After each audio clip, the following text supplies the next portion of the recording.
Good morning students. In this video we are going to study about next part of biomolecules, and that part is about monosaccharides. In last video we have studied about its classification, and now we will study about monosaccharides. Monosaccharides are classified as aldoses and ketoses. From the name it is clear, ald means they contain aldehydic group at C1 because this aldehydic group is on terminal position और उस terminal position को हम carbon number 1 बोलते हैं. And keto means ketonic group. Ketonic group is at non-terminal position और वो non-terminal position हम carbon number 2 लेते हैं. मोनोसेक्राइड्स में दो कैटेगरीज की बात कर रहे हैं, एल्डोजेस, कीटोजेस, और इनमें दोनों में मेन डिफरेंस ये है कि यहाँ पे they contain CHO group and they contain ketonic group. Aldehydic group it is at carbon number 1 whereas ketonic group is at carbon number 2. ना मेन जो एग्जाम्पल इसकी हमने स्टडी करनी है, सबसे पहला एल्डोज कौन सा है? तो सबसे पहला एल्डोज जिसका नाम है ग्लिसरल्डेहाइड, फॉर्मूला C3H6O3. और जो पहला कीटोज है इट इज डाईहाइड्रोक्सी कीटोन. इसका भी मॉलिक्यूलर फॉर्मूला सेम ही है, C3H6O3 means these both are isomers. Formula structure formula क्या होगा? अगर हम इसके स्ट्रक्चर खोलें, it can be drawn like that.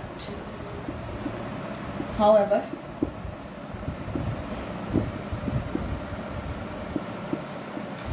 तो दोनों का स्ट्रक्चर फॉर्मूला डिफरेंट है बट मॉलिक्यूलर फॉर्मूला सेम है. Hence these both dihydroxy ketone and glyceraldehyde are isomers. This is the example of aldose क्योंकि यहाँ पर CHO ग्रुप है. This is the example of ketose because इसमें ketonic group है. ये ketone, ये जो एल्डिहाइड ग्रुप है नंबर 1 पे, और ये ketone group is on the number 2. इसलिए हमने बोला कि ketonic group is always present at carbon number 2 in ketosis. Another example of aldose and ketose जो हमारे सिलेबस का पार्ट है वो है ग्लूकोज एंड फ्रक्टोज. इसका एग्जाम्पल ग्लूकोज और इसका example fructose. Again these two are isomers because they both have same molecular formula but different structural formula. वो कैसे? तो इसका स्ट्रक्चर ड्रॉ करते हैं. पहले 6 कार्बन है, 1 2 3 4 5 6.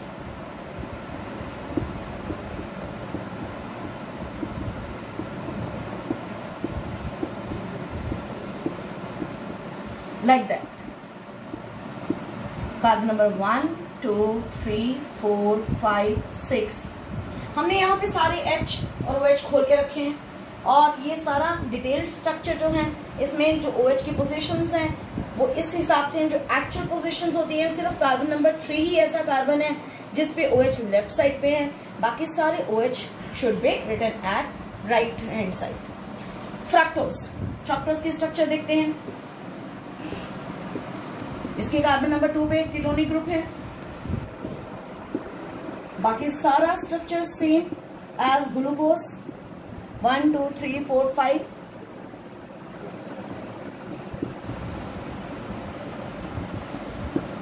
This is 6 carbon compound. तो दोनों में डिफरेंस आपको क्लियर हो जाना चाहिए फ्रक्टोज और ग्लूकोज के अंदर. अब हमने यहाँ पे एक बात की, अभी हम जब ग्लूकोज को एक्चुअल में पढ़ेंगे इसका पूरा नाम और डिटेल में, तो इसका नाम लिखा जाता है डी ग्लूकोज. तो वाई डी ग्लूकोज? अगर मैं डी बोलूं, कैपिटल डी, इसका पूरा नाम है D glucose. Why this D? ये डी हमने कहाँ पर देखनी है?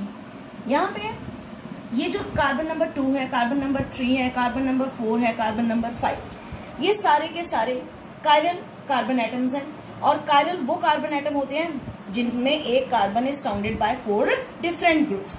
तो हमें सबसे लास्ट वाला एक कायरल कार्बन देखना है. अगर OH उसका राइट साइड पे है तब हम उसे D लिखते हैं, अगर उसका OH लेफ्ट साइड पे हो तो उसको हम L लिखेंगे. तो ये डी ग्लूकोज है. सिमिलरली इस OH को देखो, ये भी राइट साइड पे है, हमें कार्बन नंबर 5 वाला देखना है जो सेकेंड लास्ट कार्बन है. जो कायरल है हमने उसको देखा और उसका OH राइट साइड पे है, इसलिए इसको हम LD फ्रक्टोज कहेंगे। D fructose. और अगर यही OH लेफ्ट साइड पे होता तो हम उसे L ग्लूकोज या L फ्रक्टोज कहते हैं। तो इसका कॉन्फ़िगरेशन यानी कि जितनी शुगर्स है they are D in nature, capital D और स्मॉल d में डिफरेंस होता है। ये कैपिटल D हमने क्यों लिखा है? Capital D stands for configuration, capital D stands for configuration. और कॉन्फ़िगरेशन का मतलब और सिंपल वे में हमने अभी सबसे पहले जो कंपाउंड लिखा ग्लिसरॉल्डिहाइड, ये है ग्लिसरॉल्डिहाइड, ये कार्बन कायरल कार्बन। अगर यहां से ही निकाला गया था कॉन्फ़िगरेशन, अगर OH राइट साइड पे है, this OH is on right side, इसलिए इसको हम डी ग्लिसरॉल्डिहाइड कहेंगे, डी ग्लिसरॉल्डिहाइड। और अगर इसी का ही हमने L वर्जन देखना है तो OH कहाँ होगा? लेफ्ट साइड, तो इसे L बोलेंगे क्योंकि OH कहाँ आ गया? लेफ्ट साइड पे। अगर मैं दोनों में एक और बात करूं, अगर इसमें मिरर रख दूं तो ये अपने आप ही बन जाएगा, यानी कि D का मिरर इमेज हमेशा क्या होगा? L होगा। तो D का मिरर इमेज इज L। और यहाँ पे हमने दो तरह की कॉन्फ़िगरेशन पढ़ी। अब हम डिटेल स्टडी में करने जा रहे हैं ग्लूकोज को, कैसे करना है ग्लूकोज को हमने सारा। और ग्लूकोज में कौन कौन से ऐसे रिएक्शन जो पेपर पॉइंट ऑफ व्यू से बहुत इंपॉर्टेंट है।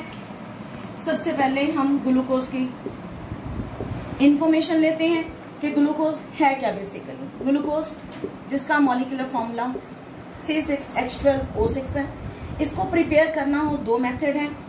सुक्रोज से भी प्रिपेयर किया जा सकता है। How? This is the formula of sucrose. Water डाला, एंजाइम सुक्रेज की प्रेजेंस में it will decompose to give two molecules, एक ग्लूकोज और दूसरा fructose. It can also be prepared from starch.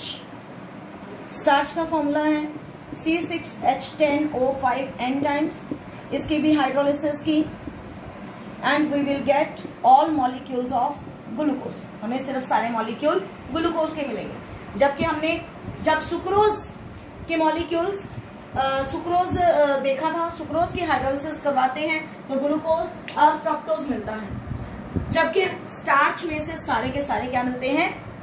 Glucose molecules ना। ओपन चेन स्ट्रक्चर को detail में पढ़ना है।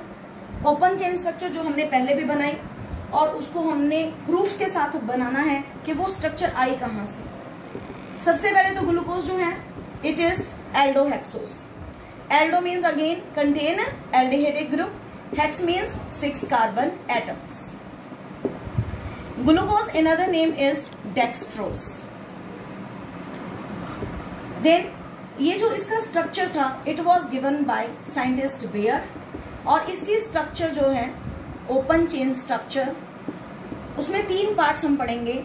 1 aldehydic group, 1 primary alcoholic group और 4 secondary alcoholic group. 4 secondary alcoholic group कैसे? और इसको थोड़ा सा ओपन से पहले थोड़ा कंडेंस करके लिखते हैं। देखिए ये टर्मिनल पोजीशन पे आ गया एक एल्डिहाइडिक ग्रुप, फिर प्राइमरी अल्कोहलिक ग्रुप ये वाला है OH ग्रुप प्राइमरी पोजीशन पे लगा। देन ये प्राइमरी कार्बन है, ये सेकेंडरी कार्बन है। सेकेंडरी कार्बन के साथ कितने लगे हैं? 4 OH ग्रुप। तो इसलिए हमने ये इसका डिटेल स्ट्रक्चर जो है ये आपको यहाँ पे बताने की कोशिश की है। अब जो रिएक्शंस है जो शो करेंगे कि इसमें एक ही एल्डिहाइडिक ग्रुप है, वो कौन सा रिएक्शन है, जो कि इस बार भी एग्जाम में हमारा फाइनल एग्जाम का ये क्वेश्चन था कि ऐसा रिएक्शन दीजिए which can prove that glucose contain 1 aldehydic group. तो वो कौन सा रिएक्शन है, उसे कैसे लिखना है। तो नेक्स्ट पार्ट इज हम वो रिएक्शन लिखने जा रहे हैं जिसमें हम क्या प्रूव करने जा रहे हैं? Presence of 1 aldehydic group. How to show? तो this is the glucose molecule. दो रिएक्शन ऐसे हैं विच कैन प्रूव इट। हम इसमें हाइड्रोजन साइनाइड डाल दें या फिर इसमें हाइड्रोक्सिल एमीन डाल दें। This is hydroxyl amine. ये एल्डिहाइडिक ग्रुप को जरा खोल दें तो उसको ऐसे लिख सकते हैं। ये डबल बॉन्ड की इलेक्ट्रॉन इधर आए, ये नेगेटिव पार्ट हो गया, कार्बन पे पॉजिटिव पार्ट आया। H पे पॉजिटिव पार्ट, Cn पे नेगेटिव पार्ट। तो ये H कहाँ गया, इस O के पास, और ये Cn कहाँ गया, इस कार्बन के पास। तो इस कार्बन के साथ क्या हो गया, यहाँ डबल से सिंगल बॉन्ड, साथ में O पहले से था, H लग गया, ऊपर वाला H पहले लगा है, और इस साइड पे क्या लगेगा, Cn। बाकी तो हमने बिल्कुल एज सच जैसा लिखा है मॉलिक्यूल वैसे ही लिख देना। क्लियर? ये जो बना इसे हम क्या बोलते हैं, जब एक ही कार्बन के साथ एक तरफ OH हो एक तरफ Cn हो, सच मॉलिक्यूल इज कॉल्ड, ग्लूकोज तो हमने बाकी के लिए लिखा, इसके लिए स्पेसिफिकली वर्ड है साइनोहाइड्रिन।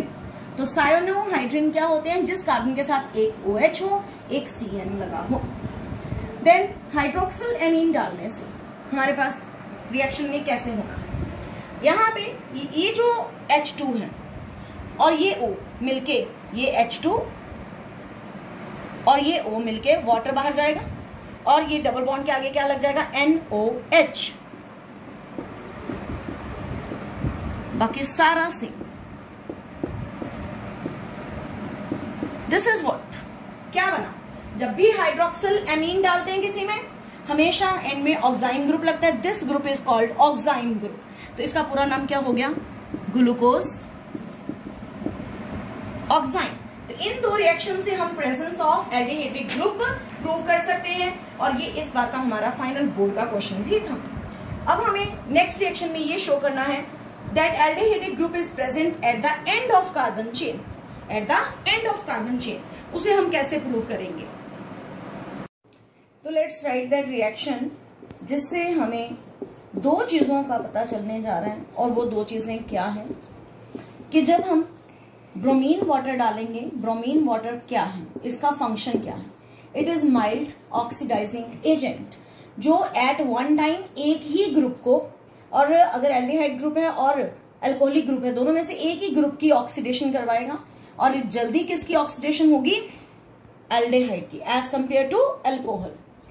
तो इसने एंड पे लगे हुए CHO को, टर्मिनल पोजीशन पे लगे हुए CHO को COH में कन्वर्ट किया। इससे हमें ये भी पता चला, और इससे हमें ये भी पता चलता है कि इस पूरी स्ट्रक्चर में एक ही कार्बोनाइल ग्रुप है और जो एंड पे है। नेक्स्ट रिएक्शन में हम शो करने जा रहे हैं presence of 5 OH groups. 5 OH groups की प्रेजेंस को हम कैसे चेक कर सकते हैं, वही ग्लूकोज मॉलिक्यूल, और उसमें अब हम डालने जा रहे हैं 5 मॉलिक्यूल एसिटिक एनहाइड्राइड के। ये एसिटिक एनहाइड्राइड हमने 5 मॉलिक्यूल्स लिए हैं, और ये क्या करेंगे, हमारे पास जितना भी यहाँ पे OH ग्रुप होगा, OH ग्रुप का ये H will be replaced by COCH3. This H will be replaced by COCH3. कैसे, ये CHO, then CHO, CO, CH3, कितने टाइम्स, 4 टाइम्स, 4 टाइम्स लिखा है। यहां वाला H will also be replaced by again CO, CH3। तो पांचों जगह पर H की बजाय क्या लग गया, acetyl group. Acetyl group is which one, COCH3, जो कहां से आया, एसिटिक एनहाइड्राइड में से।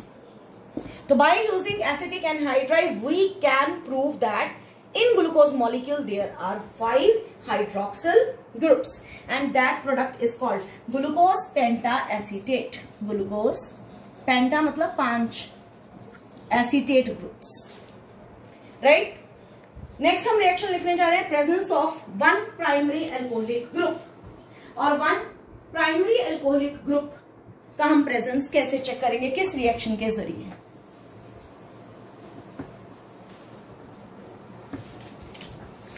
उसके लिए जैसे कि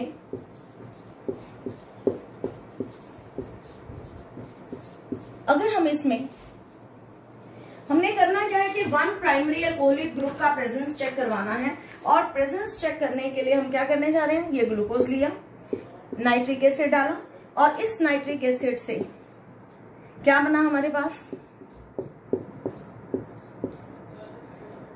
देखिए दोनों पोजीशंस, क्योंकि ये क्या है, इट इज स्ट्रॉन्ग, इसका फंक्शन क्या है, पेपर में फंक्शन भी आते हैं, it is strong oxidizing agent, जो कि दोनों जगह वाले फंक्शनल ग्रुप को ultimate functional group carboxylic acid में कन्वर्ट करेगा। दिस इज कॉल्ड, जब दोनों जगह COH आ गया, this is called saccharic acid. इस तरीके से हमें यहां पर प्रेजेंस किसका पता चला कि there is one primary alcoholic group, क्योंकि इसकी प्रेजेंस तो हम पहले भी चेक कर चुके हैं। अब हमें वन प्राइमरी एल्कोहलिक ग्रुप की प्रेजेंस चेक करवानी थी, जिसके लिए ये रिएक्शन फिजिबल है। नाउ इसका जो आगे एक और मेन रिएक्शन पढ़ने जा रहे हैं और उससे हम प्रूव क्या करने जा रहे हैं कि जो ग्लूकोज मॉलिक्यूल है उसमें सारे के सारे carbon atom, 6 carbon atoms, they lie in straight chain. How will we prove, हम उसे कैसे प्रूव करेंगे? वही ग्लूकोज का मॉलिक्यूल लेते हैं,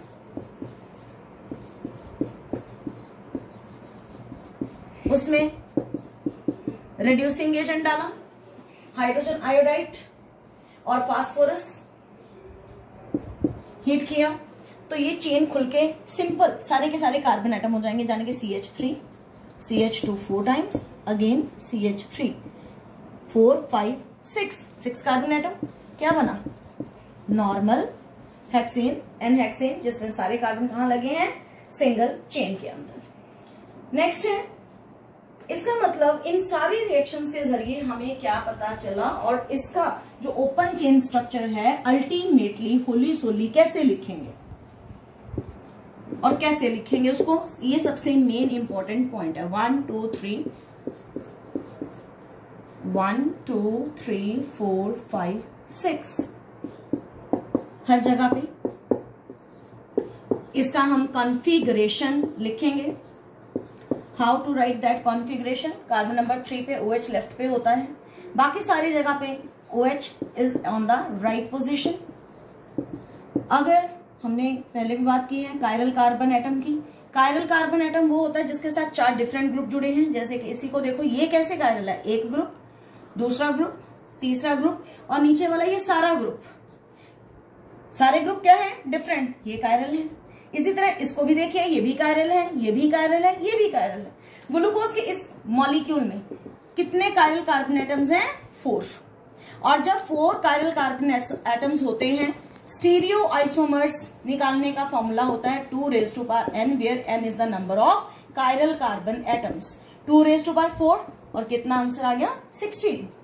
और दूसरी बात, यहाँ पे हम ग्लूकोज को डी ग्लूकोज क्यों बोल रहे हैं? अगेन यहाँ पे 5 नंबर कार्बन पे OH is on the right hand side, so it is called D glucose. तो ये है इसकी अबाउट ओपन चेन स्ट्रक्चर के बारे में।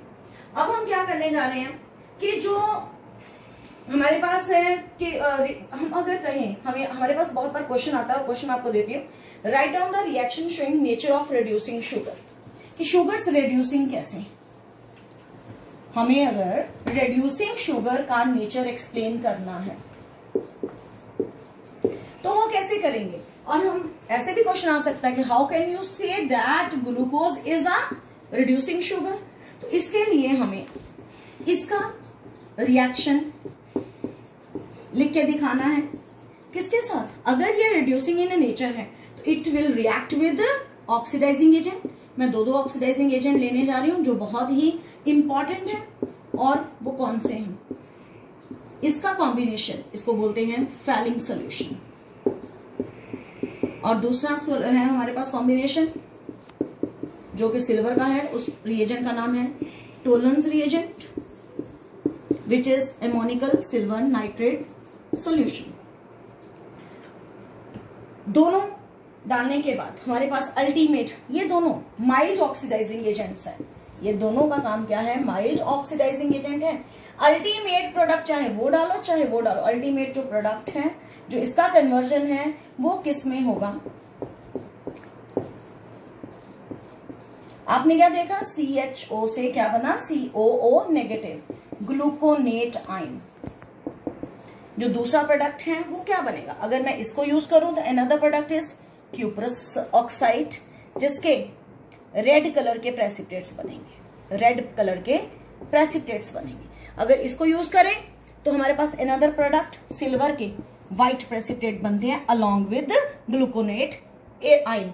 तो जाने कि हमने यहाँ पे रिड्यूसिंग नेचर को शो करने के लिए दो तरह से रिएक्शन लिखे, एक टोलरेंस रिएजेंट के साथ, एक फैलिंग सोल्यूशन के साथ, और दोनों के जो हमारे कलर ऑब्जर्वेशन है इसमें क्यूपरस ऑक्साइड बने के रेड प्रेसिपिटेट्स नजर आएंगे, और जो टोलरेंस रिएजेंट के साथ है दूसरा प्रोडक्ट वो सिल्वर के व्हाइट प्रेसिपिटेट्स नजर आएंगे। ये ऑब्जर्वेशन पार्ट है रिड्यूसिंग शुगर के शो करने के लिए। नाउ हम चलते हैं कि हमने ओपन चेन स्ट्रक्चर तो पढ़ ली, पर इसकी बहुत सारी लिमिटेशंस भी थी। तो और लिमिटेशंस को कवर करने के लिए कैसी लिमिटेशंस थी, हम वो कुछ रिएक्शंस की बातें करने जा रहे हैं कि लिमिटेशंस क्या क्या है। तो अब हम लिमिटेशंस ऑफ ओपन चेन करने जा रहे हैं। पहले हमने ओपन चेन की सारा पढ़ा कि ओपन चेन कैसे कैसे पॉसिबल है, क्या प्रूफ्स दिए साइंटिस्ट ने, बेयर ने। अब हम उसी की लिमिटेशंस करने जा रहे हैं, और पहला उसका लिमिटेशन ये है कि जो D+ ग्लूकोज होता है इट डज नॉट अंडरगो, वो कहते हैं कि बेयर ने कहा था कि उसमें एल्डिहाइडिक ग्रुप है, तो फिर इसको एल्डिहाइड वाले सारे रिएक्शन देने चाहिए, लेकिन ये एल्डिहाइड्स के बहुत सारे रिएक्शन नहीं देता है। जैसे कि एल्डिहाइड्स बहुत अच्छे से इन 3 रिएजेंट्स के साथ रिएक्ट करते हैं, बहुत अच्छी ऑब्जर्वेशन के साथ। ये 3 रिएजेंट कौन से हैं? सोडियम बाइसल्फाइड, स्किफ्स रिएजेंट 2,4-DNP, पर ये ग्लूकोज इनके साथ रिएक्शन नहीं देता है, जबकि एल्डिहाइड जब हो तो रिएक्शन बहुत अच्छे होते हैं। तो ये एक इसका लिमिटेशन बना। अनदर लिमिटेशन, जो ग्लूकोज है उसमें जब हम हाइड्रोक्सिलेमीन डालते हैं तो ग्लूकोज ऑक्साइन बनता है, हमने पढ़ा। और जब उसी ग्लूकोज का पेंटा एसीटेट ले लेते हैं, हमने अभी प्रेजेंस शो की थी ना 5,5 OH ग्रुप की, तो ग्लूकोज पेंटा एसीटेट जो बनता है वो हाइड्रोक्सिलेमीन के साथ कोई रिएक्शन शो नहीं करता। तो वो क्यों नहीं करता? अगर वो कर रहा था, वो क्यों नहीं कर रहा? इसका मतलब है कि इसमें तो CHO है, पर ग्लूकोज पेंटाएसिटेट में एल्डिहाइडिक ग्रुप नहीं है, जाने कि इसमें क्या हो गया? Absence of aldehyde group. तो ओपन चेन में एल्डिहाइड ग्रुप एब्सेंट है, बेयर ने तो कहा है, और ये रिएक्शन शो करता है नहीं है। This is also the limitation. Then जो ग्लूकोज है उसकी बहुत सारी आइसोमर्स होते हैं। मैं सिर्फ 2 स्टीरियो आइसोमेरिक फॉर्म्स की यहां पे बात करने जा रही हूं, और वो 2 कौन सी हैं? Alpha glucose and beta glucose. ये कब कब बनते हैं, इनका दोनों का डिफरेंस क्या है, बहुत इंपॉर्टेंट है। ये कब कब बनती है? It is obtained when concentrated solution of glucose is crystallised. तो जब हमने कॉन्सेंट्रेटेड सॉल्यूशन लिया, उसकी क्रिस्टलाइजेशन की कितने टेम्परेचर पे? 303 केल्विन पे, तो हमें अल्फा मिलता है। और अगर टेम्परेचर 371 केल्विन से ऊपर जाए अबव, तो जाके हमें क्या मिलता है? Beta. This is the main difference between these two. Then इसका मेल्टिंग पॉइंट 419 केल्विन है, और इसका मेल्टिंग पॉइंट 423 केल्विन है। This is the difference. तो ये दोनों स्टीरियो आइसोमर्स में डिफरेंस की हम बात कर रहे हैं। और जबकि ओपन चेन में तो ऐसा अल्फा बीटा वाला हम उसको एक्सप्लेन भी नहीं किया, और जबकि आगे जाके अल्फा और बीटा 2 फॉर्म्स निकली थी ग्लूकोज की, और उनमें ये डिफरेंसेस भी थे, लेकिन ये सब ओपन चेन ने नहीं बताया। अच्छे खासे डिफरेंसेस हैं। अगर हम अल्फा की बात करें, इसका एंगल ऑफ रोटेशन 111 डिग्री का है, और इसका एंगल ऑफ रोटेशन यानी कि जब हम उसे किसी मीडियम में रखें, क्योंकि वो ऑप्टिकली एक्टिव कंपाउंड्स हैं और which can rotate the plane of polarised light, तो एंगल ऑफ रोटेशन दोनों का होगा।